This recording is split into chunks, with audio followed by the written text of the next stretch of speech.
over the past 6.5 years, we've taken on some of the toughest challenges of our time, from rebuilding our economy after a devastating recession, to ending our wars in Iraq and Afghanistan and bringing almost all of our troops home, to strengthening our security through tough and principled diplomacy. But I am convinced that no challenge poses a greater threat to our future and future generations than a changing climate. And that's what brings us here today. Now, not everyone here is a scientist, but some of you are among the best scientists in the world. And what you and your colleagues have been showing us for years now is that human activities are changing the climate in dangerous ways. Levels of carbon dioxide, which heats up our atmosphere, are higher than they've been in 800,000 years. 2014 was the planet's warmest year on record, and we've been setting a lot of records in terms of warmest years over the last decade. One year doesn't make a trend, but 14 of the 15 warmest years on record have fallen within the first 15 years of this century. Climate change is no longer just about the future that we're predicting for our children or our grandchildren. It's about the reality that we're living with every day, right now. The Pentagon says that climate change poses immediate risks to our national security. While we can't say any single weather event is entirely caused by climate change, we've seen stronger storms, deeper droughts, longer wildfire seasons. Charleston and Miami now flood at high tide. Shrinking ice caps forced National Geographic to make the biggest change in its atlas since the Soviet Union broke apart. Over the past 3 decades, nationwide asthma rates have more than doubled. And climate change puts those Americans at greater risk of landing in the hospital. As one of America's governors has said, we're the first generation to feel the impact of climate change and the last generation that can do something about it. This is one of those rare issues, because of its magnitude, because of its scope, that if we don't get it right, we may not be able to reverse. And we may not be able to adapt sufficiently. There is such a thing as being too late when it comes to climate change.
Right now, our power plants are the source of about a third of America's carbon pollution.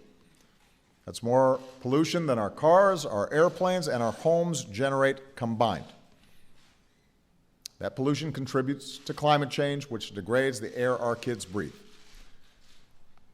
But there have never been federal limits on the amount of carbon that power plants can dump into the air. Think about that. We limit the amount of toxic chemicals like mercury and sulfur and arsenic in our air or our water, and we're better off for it. But existing power plants can still dump unlimited amounts of harmful carbon pollution into the air.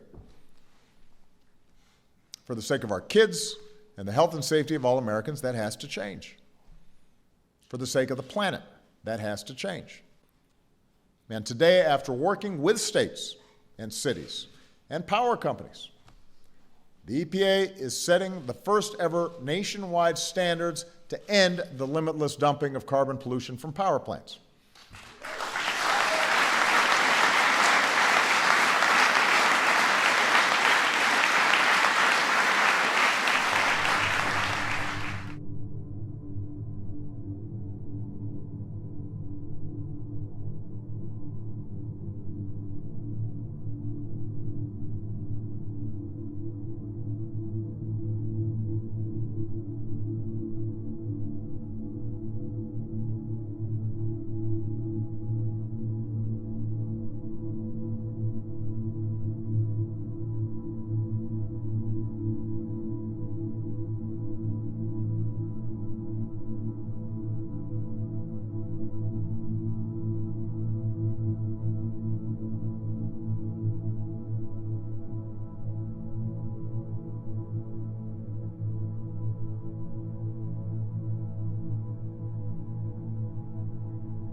I don't want to fool you here.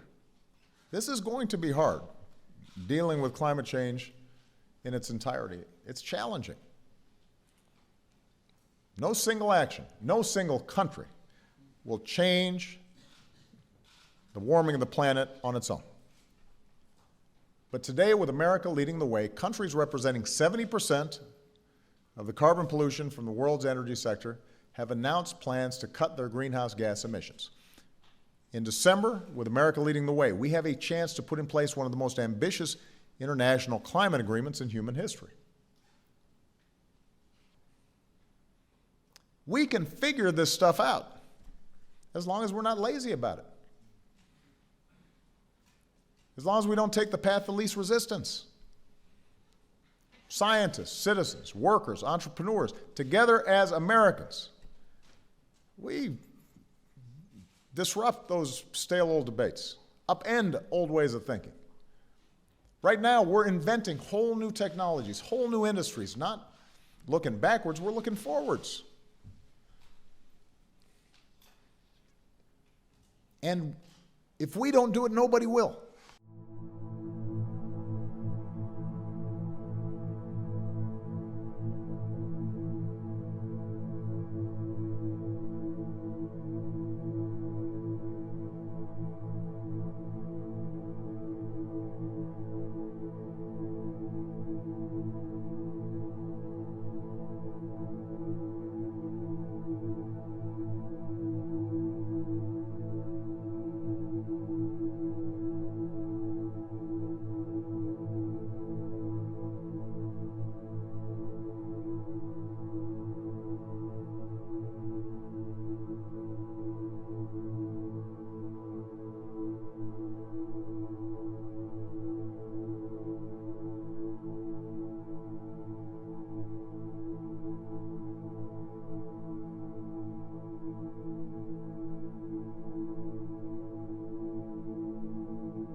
it's easy to be cynical and to say climate change is the kind of challenge that's just too big for humanity to solve.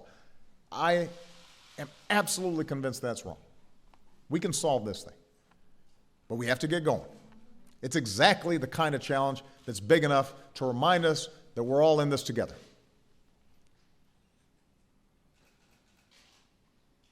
Last month, for the first time since 1972, NASA released a blue marble, a single snapshot of the Earth taken from outer space. And so much has changed in the decades between that first picture and the second. Borders have shifted, generations have come and gone. Our global population has nearly doubled. But one thing hasn't changed. Our planet is as beautiful as ever. It still looks blue.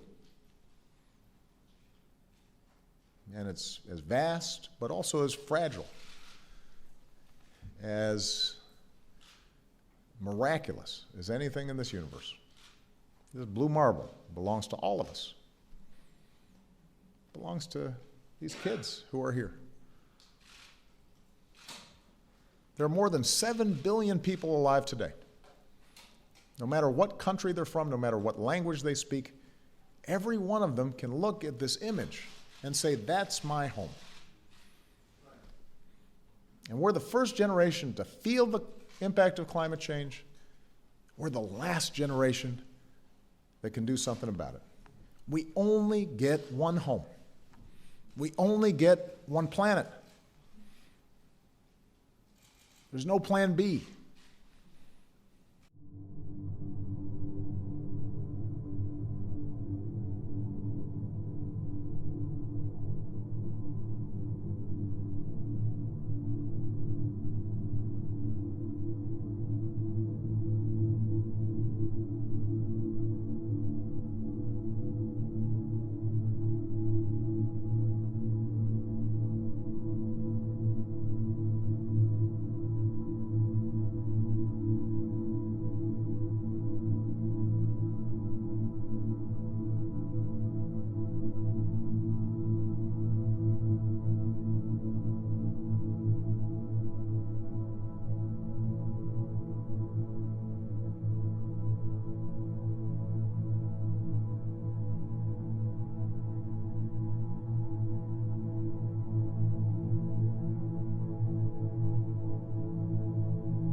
I don't want my grandkids not to be able to swim in Hawaii or not to be able to climb a mountain and see a glacier because we didn't do something about it.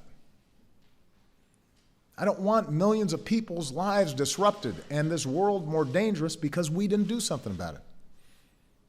That'd be shameful of us.